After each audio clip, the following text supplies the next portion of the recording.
Oh, we should mic up.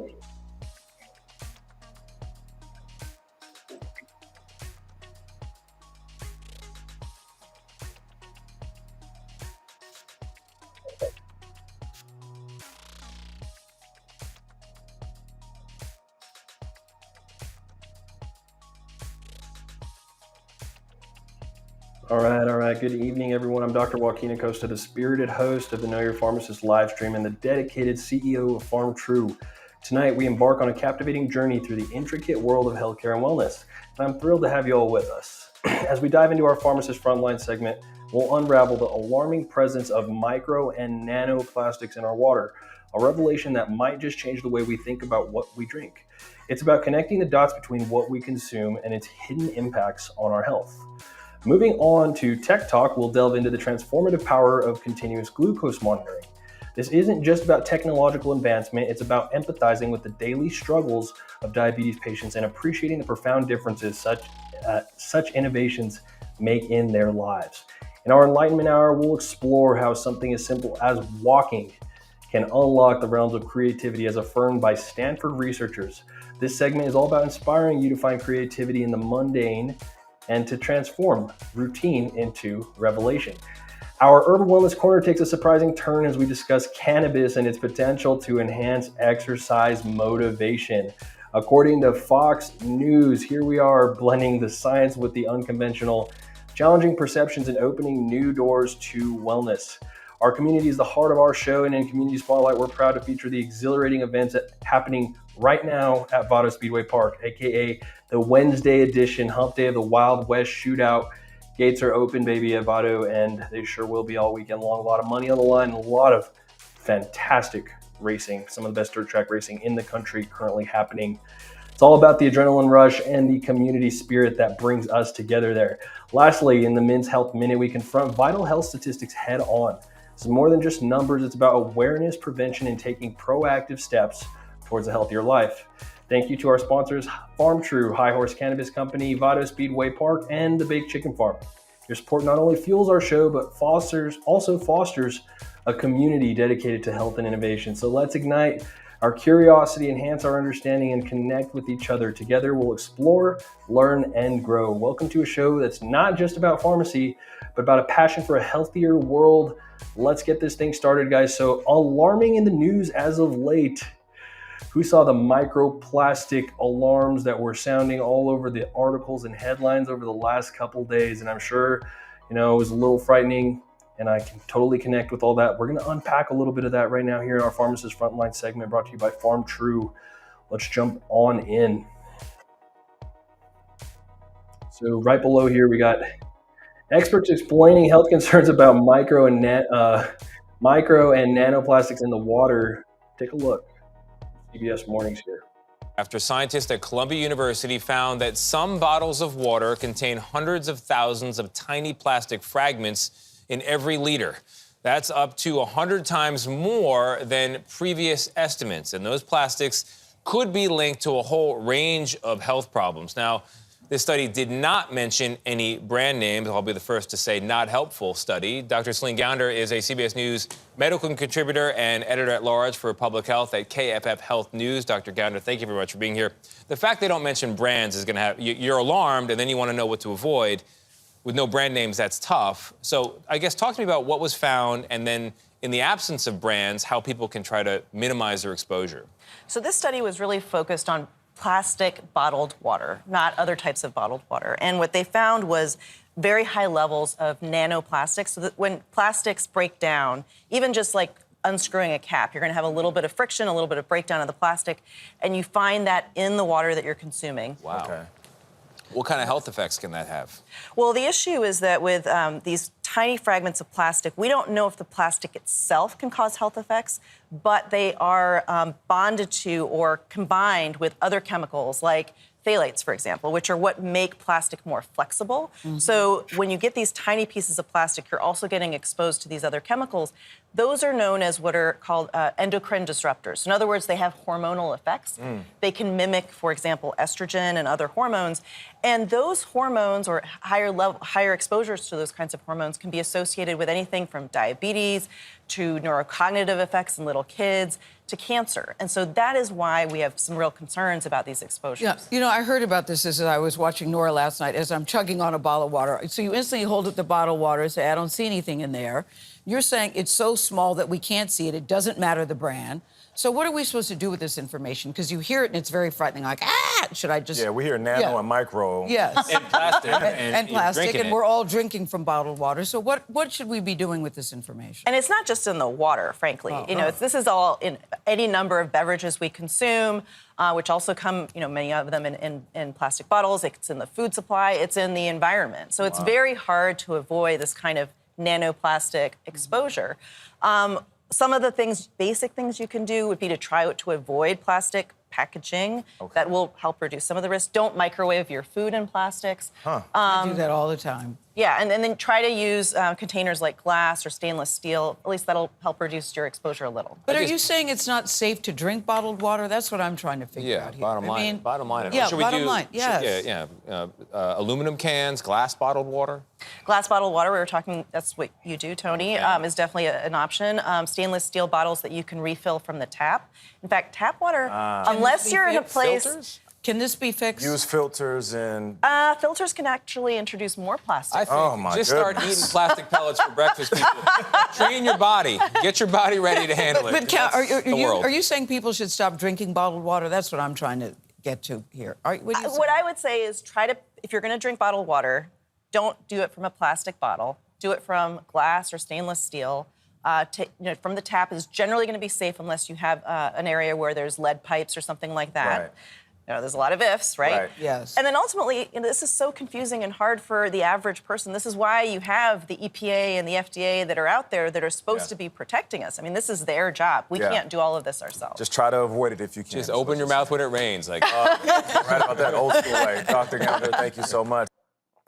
No, so I mean, out of warranty as funny cars as it need kind the of car checks is guarantee. a little bit with the alarming headlines, right? Health concerns with micro and nanoplastics, and really thinking about it. I mean, is it avoidable in water? Yes, obviously, if you're going to be avoiding buying plastic water bottles, that's probably your number one common, most source of contaminated microplastic water. And, looking at that, guys, I mean, really, it's like this new study. What did the new study find? The new study found that, water bottles may contain up to 100 times more particulates of tiny pieces of plastic than was ever previously estimated, right? And the researchers had analyzed 5 samples of 3 common, not named, bottled water brands and found nanoplastic levels ranging from 110,000 to 400,000 per liter, with an average of around 240,000. Scientists say that much of the plastic appears to be coming from the bottle itself, and it's not known whether the ingestion of that plastic specifically poses a serious health risk. So, what we do know is that microplastics that we ingest do show up in our bodies. Researchers had discovered, microplastics showing up in the human lungs, in breast milk, and even placental tissue. Interesting, right? Scientists are still studying the effects of microplastics on the human body and are increasingly finding concerning health impacts. Recently, a group of scientists in South Korea reviewed research on the human toxicity of microplastics and found potential health harms.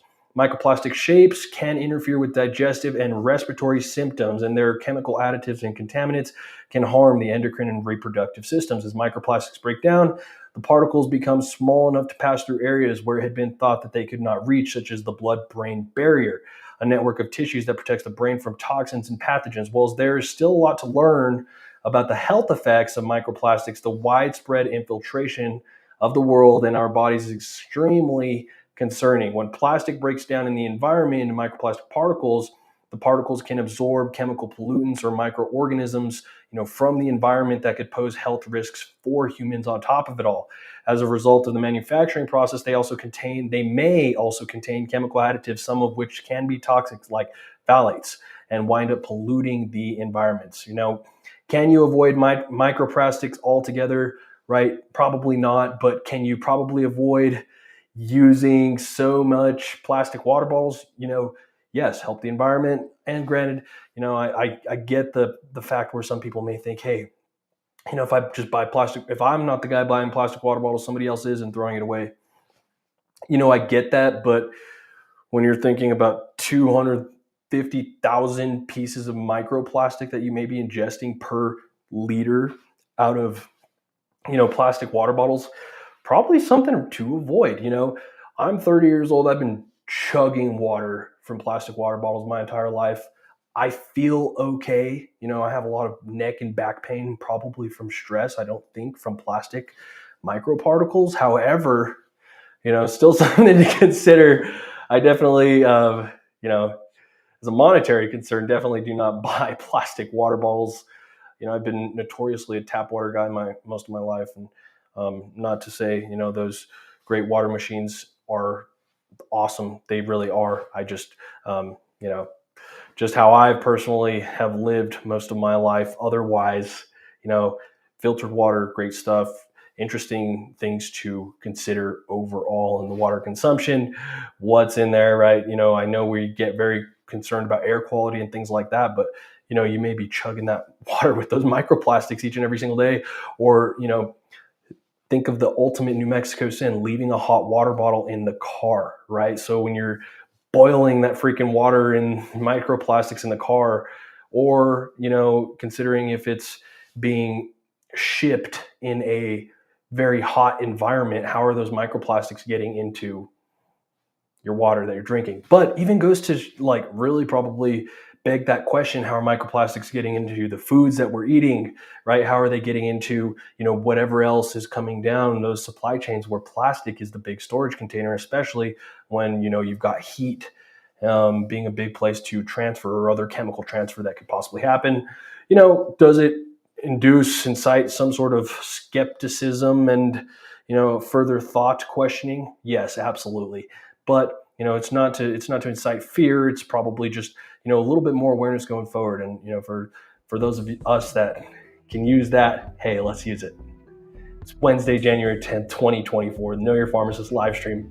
If one person reduced a little bit of plastic water bottle, consumption for them, their families, and their environment, hey, we did something today. That's for sure. All right, so Tech Talk, continuous glucose monitoring, guys. This was a pretty cool story. I liked it. Again, a real world experience coming from the Pharmacy Times with continuous glucose monitoring. An eye-opening experience. I like this, like it. So it's an article from a pharmacist, Chris Pescick, but talking about here in general, pharmacy colleges do a great job preparing students to be pharmacists. He looks back on his college experience as thorough, demanding, informative, and rewarding as it was. Shout out Toledo Rockets, shout out UNM Lobos. However, despite the best efforts of college programs, there are some things you just cannot learn effectively from a classroom. A lot of things in the pharmacy profession for sure. For example, a pharmacy college can teach all about treatments for diabetes, but would struggle to completely convey what it's like to live with diabetes every single day for the patient's perspective. So, when him and his discount drug mart colleagues had an opportunity to walk a mile in a patient's diabetic patient's shoes, they did just that. And so this is what they did, right? Many patients with diabetes need to monitor their blood glucose regularly. Check it out, right? For a long time, the only way to do that was through the traditional finger stick, drop of blood, going right into the glucose testing monitor machine. In the past few years, new technology has emerged called the continuous glucose monitors.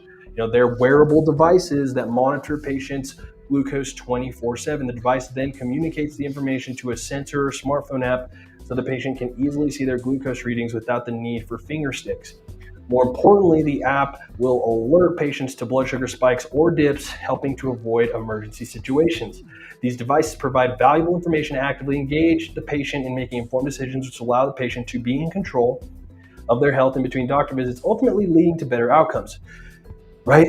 I mean, anything you do, whether it's, standing up when you're sitting all day, right? How many of us are guilty of sitting all day when the smartwatch is telling you to stand up every 30 minutes, but you still don't, right? How, think about the conscious effort it takes for diabetics to manage their blood glucose all day, check those numbers religiously, consistently on a schedule, and match those numbers to their meals, to their insulin, and keep that consistent, right?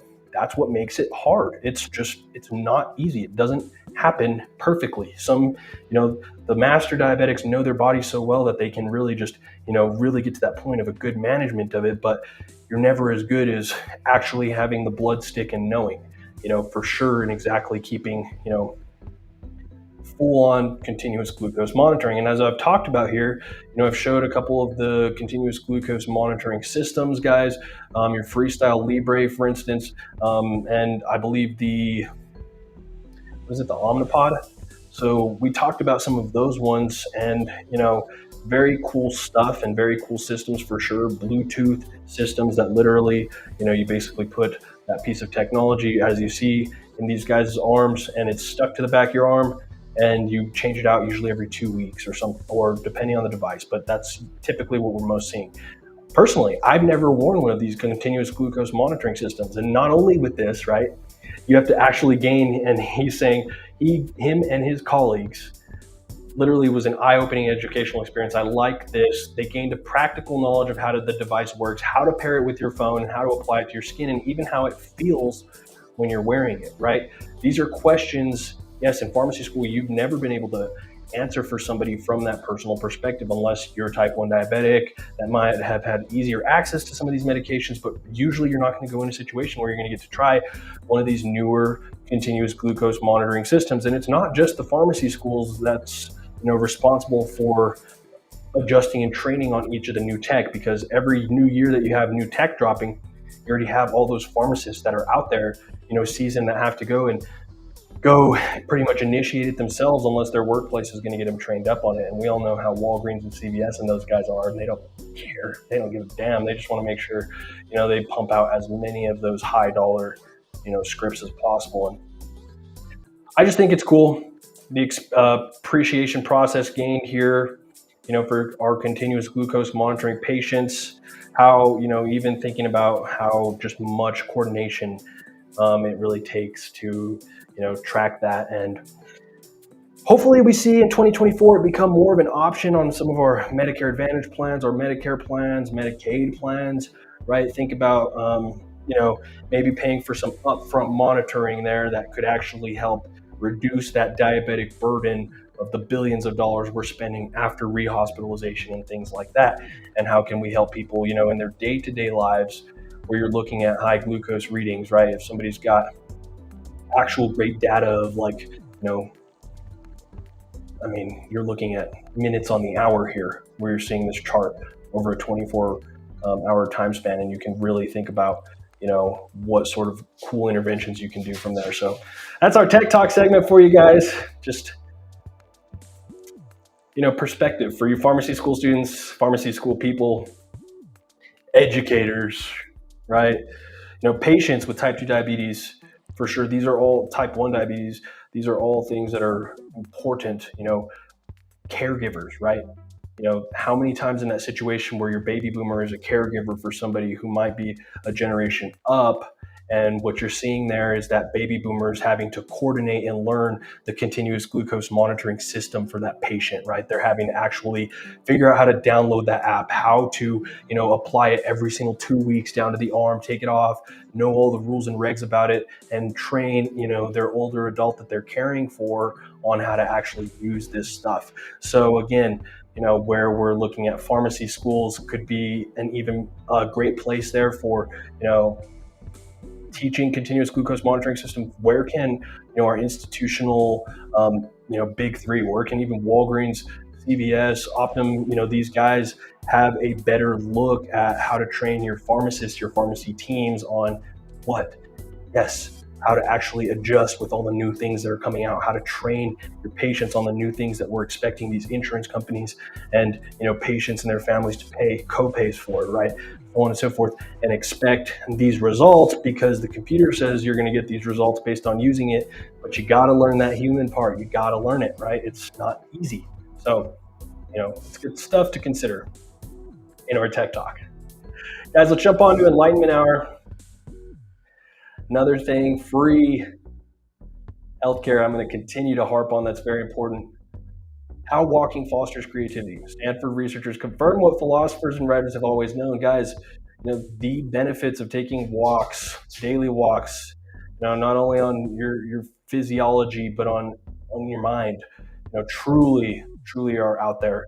And the thing that I love about it is walks are something virtually, most people from toddlers, right, to seniors can do. Knock on wood that you still have locomotion and mobility is something that you can cherish in your life. But this is one of the, walking is truly one of those things you can do to unlock a better quality of life, whether it's, creative thinking, lowering your blood pressure, lowering your weight, fixing, other physiological abnormalities, digestive issues, and really just getting the blood flowing, right? Up and down. Our human beings are not meant to be sitting all day long, as most of us really find ourselves doing, right? Especially now in 2024, right? How many people are not sitting all day long or not having to. It's almost like life has just created a way for people to have to get to be as almost lazy inherently as they want to be. I'm not saying you're lazy if you work a desk job, you don't want to. It's just, your body's going to sit there and, again, adjust to whatever the heck it is that you do all day. So, as somebody who's sitting there trying to reverse years of talking on the phone in pharmacies, right? Being hunched up on the computer, developing upper cross syndrome and things like that. It's how do you let that go and really reverse some of those things there physiologically that happen. Well, walking and moving is one of those. You're always going to be, working with gravity there, the way your body is designed, getting it to its most efficient point, right? But really looking at this, take a look. Certain Zen proverb goes something like this: a 5-year-old can understand it, but an 80-year-old cannot do it. The subject of this riddle-like saying has been described as mindfulness, or being absorbed in the moment, free from routine mental habits. In many Eastern meditative traditions, one can achieve such a state by walking, just as well by sitting still, and many a poet and teacher has preferred the ambulatory method. This is equally so in the West, where we have an entire school of ancient philosophy, the Peripatetic, that derives from Aristotle and his contemporaries' penchant for doing their best work while in leisurely motion. Friedrich Nietzsche, an almost fanatical walker, once wrote, "All truly great thoughts are conceived by walking." Nietzsche's mountain walks were athletic, but walking, Friedrich Gross maintains in his philosophy of walking, is not a sport. It is the best way to go more slowly than any other method that has ever been found. Gross discusses the centrality of walking in the lives of Nietzsche, Rimbaud, Kant, Rousseau, and Thoreau. Likewise, Rebecca Solnit has profiled the essential walks of literary figures such as William Wordsworth, Jane Austen, and Gary Snyder in her book Wanderlust, which argues for the necessity of walking in our own age, when doing so is almost entirely unnecessarily most of the time. As great walkers of the past and present were made abundantly clear, anecdotally at least, we see a significant link between walking and creative thinking. More generally, writes Ferris Jabber in The New Yorker, the way we move our bodies further changes the nature of our thoughts and vice versa.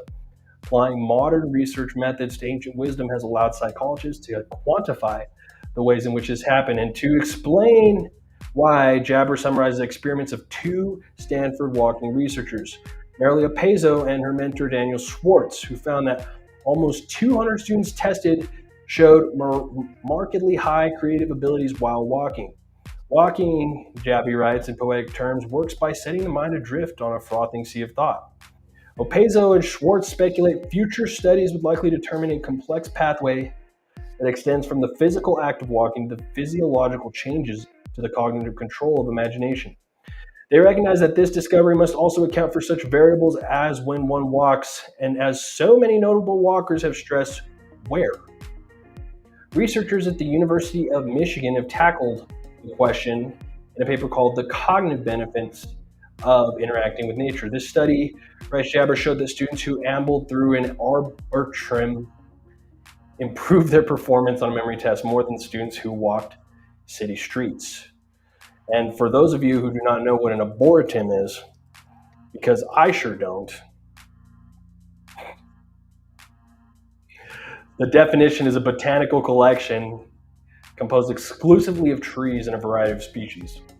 Something we're really not going to see, the same way here down in northern New Mexico, right? But,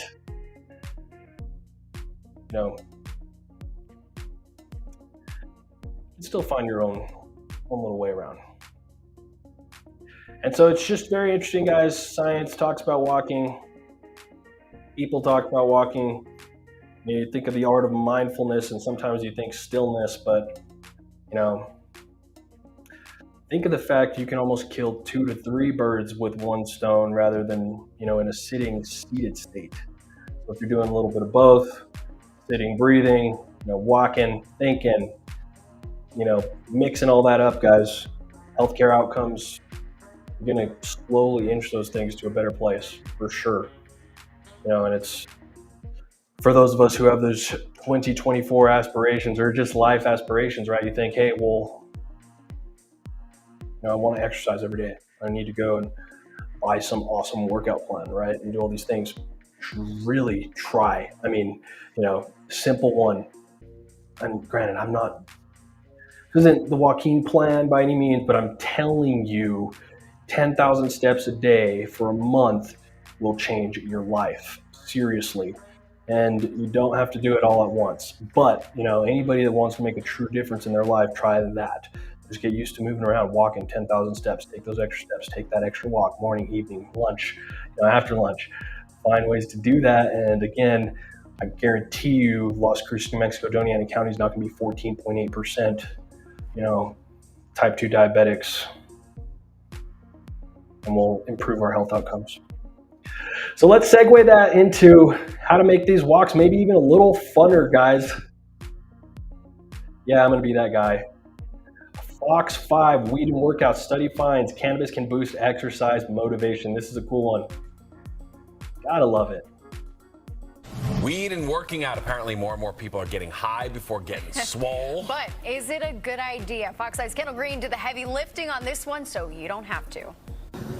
A week and a half into 2024, many of us are still keeping a tight grip on the New Year's resolution to get in better shape. And while finding that motivation can be challenging at times, researchers at the University of Colorado Boulder found an unlikely boost to sculpting that better body. The study suggests cannabis use before physical activity could have some positive effects on your fitness journey. Angela Bryan is a psychology and neuroscience professor at UC Boulder. Cannabis users exercise more than non-users. They're more likely to meet physical activity recommendations, and so it actually looks like cannabis and exercise might go together. Now, since recreational marijuana is legal in nearly half the states, scientists wanted to know the impact it had on people's incentive to get in shape. So they had 42 runners, both familiar with cardio and cannabis, to take 2 separate 30-minute runs, one buzzed, another sober, while fielding questions. They found while cannabis didn't enhance a person's athletic performance, they say nearly 60% of participants said it increased their focus, while roughly 45%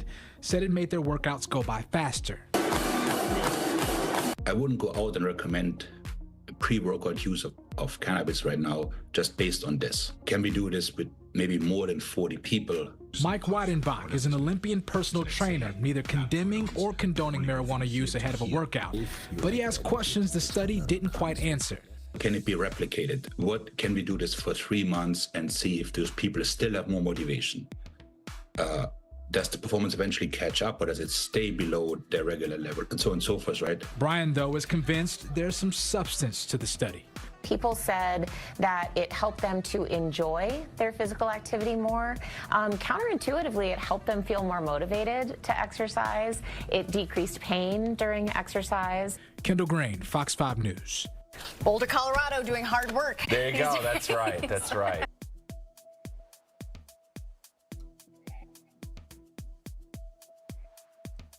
So, it's just, it begs a lot of questions there. And, for those of you who, have used cannabis before, have you used it to ever work out? Have you ever considered that? Some people might think, hey, well, cannabis, just makes me not want to do that. I just take it to go to sleep.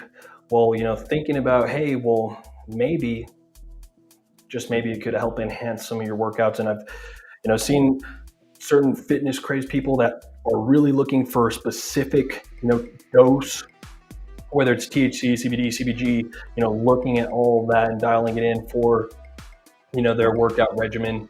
keeping the focus all throughout the workout. But again, those kind of certain people have seen that observation. You know, cannabis really helps enhance those workouts. You know, personally, I think goes both ways. I think, you know, it absolutely can. But again, if you're not in the right particular state, it could perhaps, you know, increase a potential to want to not work out or be lazy or eat, right? So again, it's the plus and the minus of what you're thinking about and looking at there. But you know, looking at the body, right?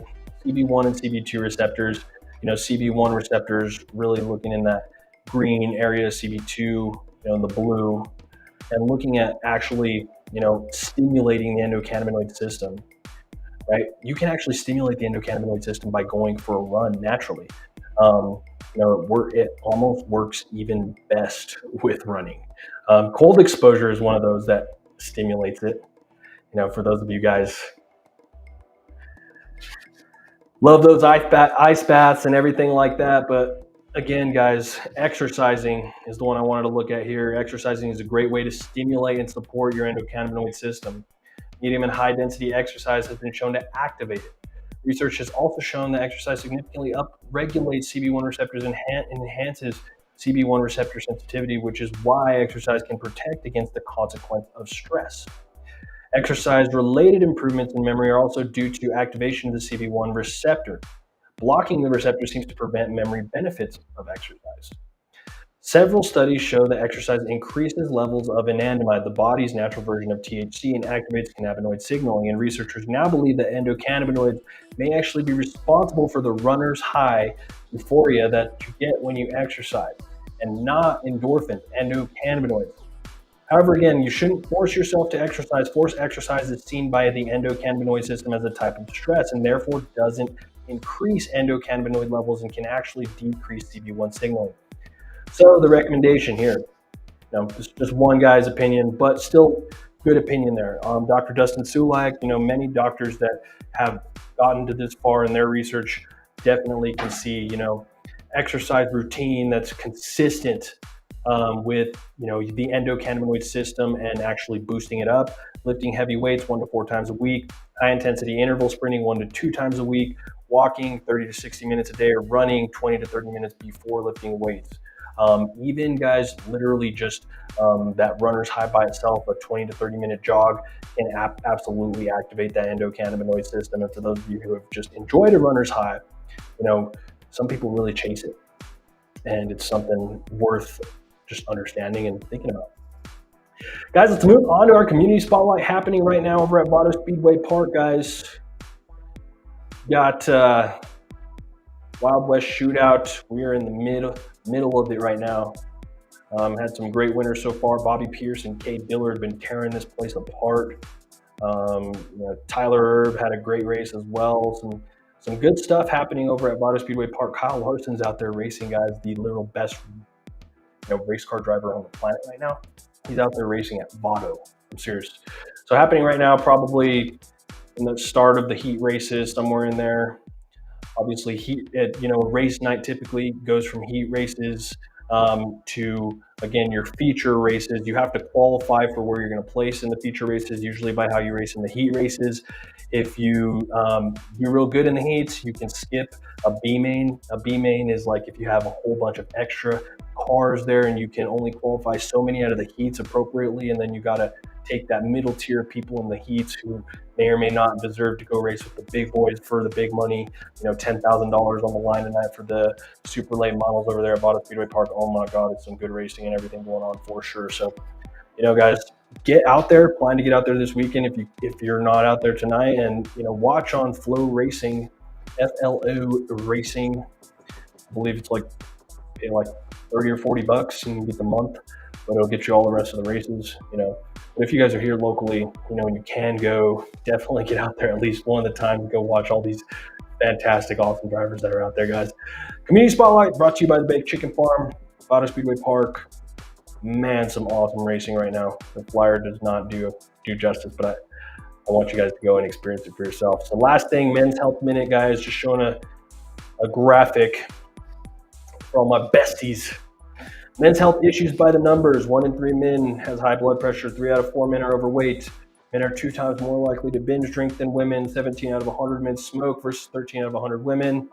Men die an average of 5 years sooner than women. Almost twice as many men die of ischemic heart disease. 9 out of top 10 causes of death occur more in men than in women. That is heart disease, cancer, stroke, pneumonia and flu, chronic lower respiratory disease, diabetes, HIV/AIDS, suicide, and injuries. So men, take care of yourself. Go to the doctors. Get seen. Women, challenge your men to live those extra 5 years with you and have great quality of life. Other than that, hope it's been a good Know Your Pharmacist live stream Wednesday, hump day, maybe 6:30 p.m. Get out to Vado. Have a great